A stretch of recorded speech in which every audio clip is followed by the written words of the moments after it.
lakon payah di pinggir sumur. Jangan biarin dahan nyipate. Bang, kalau gue nggak ada umur, tolong makamin gue dimakan pahlawan Kalibate.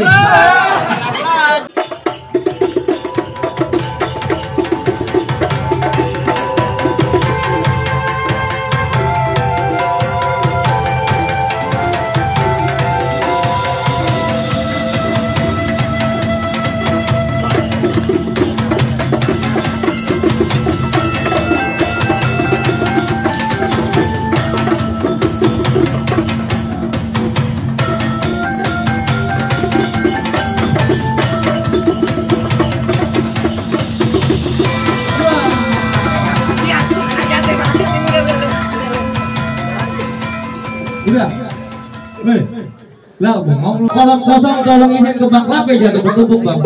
Persyaratan yang Abang minta udah gua buktiin apa gua mau rombongan biasa diizinin masuk Bang. Dulu masyarakat syarat lagi gua. Lah ilah lama banget ini.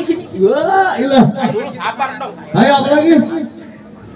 Pergi ke pesta pakai sepatu, pergi berlima ke pesta adat. Kalau emang tuh Bang Arul udah siap menjalankan jadi mantu, emang nggak dia mau ngecap 2 kalimat syahadat.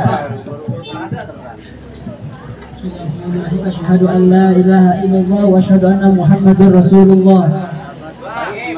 Bang gimana Bang? Udah sedih amat.